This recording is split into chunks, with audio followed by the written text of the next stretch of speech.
Mobil saat ini sudah menjadi kebutuhan primer untuk kebanyakan orang. Namun walaupun mobil sudah menjadi kebutuhan primer kebanyakan orang, tetap aja tidak semua orang sanggup membeli mobil, setidaknya membeli mobil baru. Dan jika kita belum sanggup membeli mobil baru, pilihan kita tentu aja akan tertuju ke mobil bekas ataupun mobil second. Dan untuk memilih mobil second bukanlah hal yang mudah, karena pedagang mobil atau penjual mobil banyak melakukan trik-trik agar mobilnya terlihat bagus, mulus, kaki-kaki senyap, mesin kering, mesin bersih tanpa kerak, dan sebagainya. Makanya kalau beli mobil second itu perlu pengetahuan yang lebih. Dan kalau nggak punya pengetahuan dasar untuk ngecek mobil, biasanya kita akan menyewa jasa inspektor. Tapi terkadang ujung-ujungannya inspektor bikin kita bingung juga, yang mana dia suka kasih pilihan dan lainnya. Kalau mobil ini begini dan begitu. Ya memang sih kita beli mobil second itu untung-untungan. Dan yang pasti hampir mustahil kita beli mobil second itu tanpa adanya PR. Setidaknya ganti ban ataupun servis rutin. Ya intinya kalau kita beli mobil second itu yang dilihat cuma beberapa hal aja. Yang pertama, titik las pabriknya yang dicek. Mau di bagian pintu, bagian belakang sampai bullhead depan dicek semua. Kalau aman berarti mobilnya bebas laka atau kecelakaan. Lalu cek mesinnya, ada rembes atau enggak. Dan jika ada rembes, rembesnya parah atau tidak. Karena kalau mobil second biasanya ada aja rembesnya. Kemudian lihat kondisi dan tes jalan kaki-kakinya. Kalau ada geluduk-geluduk sedikit ya wajar aja karena ini mobil second. Cuman kalau geluduk-geluduknya badai perlu dipertanyakan lagi. Dan terakhir, ruang bakar. Cek ruang bakar dan dipstick olinya. Jika ada kerak ataupun dipstick olinya berkerak dan berubah warna, berarti mobil tersebut pernah telat oli, overheat, atau kena oli palsu. Jika hal tersebut lulus semua nih, seharusnya mobil tersebut layak dipinang walaupun ada baret-baret pemakaian tipis. Namun setelah kita tahu cek mobil second kayak gimana, biasanya kita akan bingung lagi nih, mau beli mobil apa? Dan saat ini mobil yang paling masuk budget untuk dipinang sebenarnya cuma ada dua kategori, yaitu mobil ekstraksi atau mobil second LCGC. Pertanyaannya, lebih baik mana?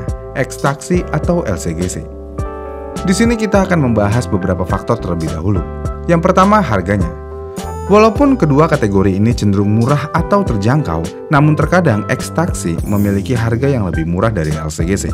Tapi ini buat keadaan standar ya, karena saat ini banyak penjual ekstraksi melakukan modifikasi ke mobil-mobil ekstraksi agar lebih menarik.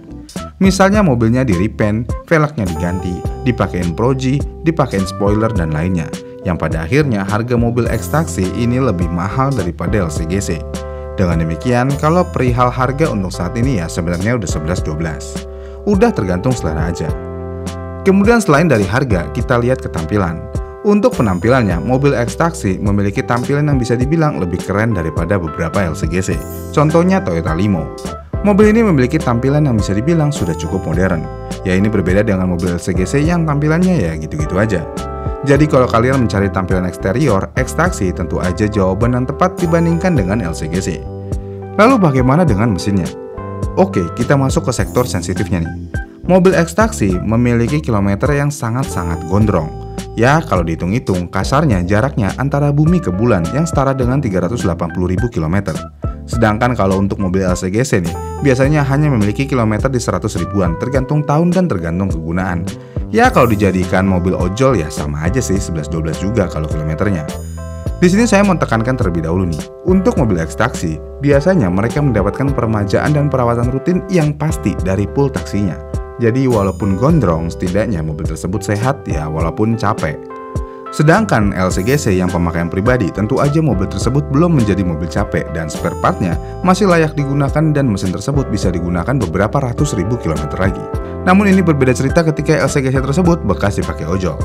Kenapa? Ya biasanya mobil tersebut hanya mendapatkan rawatan ganti oli dan filter oli aja, tidak mendapatkan servis berkala yaitu pergantian spare part sensitif. Dengan demikian, jika kasusnya antara ekstraksi dan LCGC bekas ojol, lebih baik ya pilih ekstraksi. Namun jika kasusnya ekstraksi dengan LCGC pengguna, tentu jauh lebih baik mesin LCGC pengguna. Tapi ya baik lagi, tergantung rawatan mesinnya juga. Ya kalau sering telat ganti oli, ya sama aja bodong. Kemudian selain rawatannya, mobil ekstraksi memiliki tenaga yang lebih besar. Kenapa bisa? Ya tentu aja cc mobil ekstraksi lebih besar daripada LCGC. Vios 2015 bekas taksi.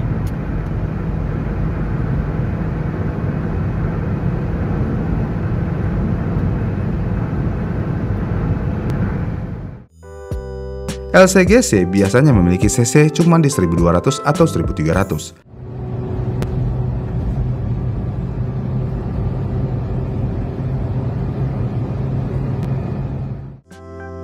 Sedangkan X-Taxi biasanya akan memiliki mesin 1500 cc. Jadi kalau mau nyari tenaga, ya X-Taxi jawabannya, bukan LCGC. Tapi satu kekurangan yang pasti nih dari X-Taxi, yaitu interiornya yang bisa dibilang udah kurang nyaman. Ya bisa aja sih dilakukan retrim dan lain-lain, tapi tetap aja berasa banget kalau mobil tersebut udah capek.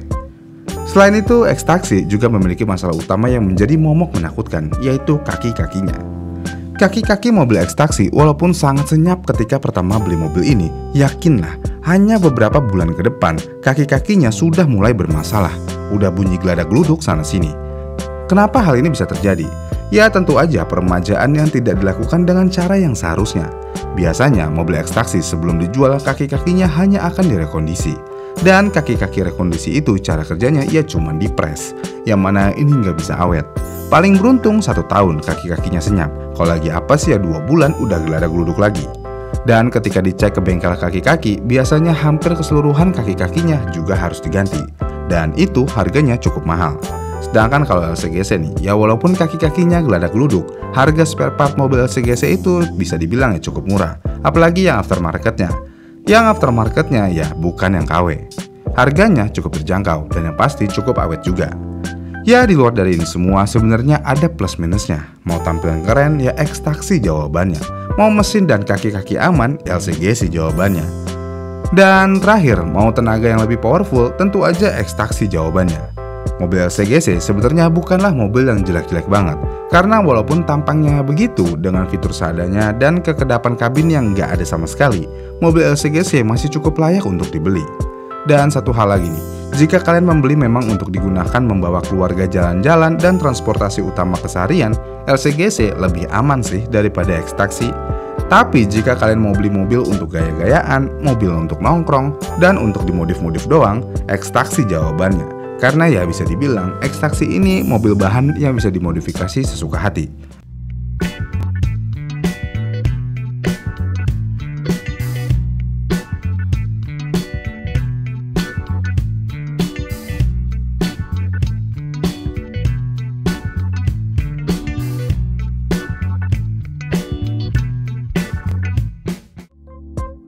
Namun dari semua ini pada akhirnya X-Taxi akan memiliki nilai jual kembali yang cukup anjlok jika dibandingkan dengan LCGC.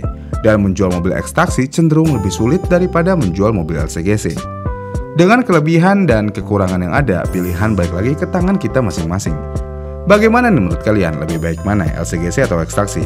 Komen di kolom komentar di bawah ya, dan sampai jumpa di video selanjutnya.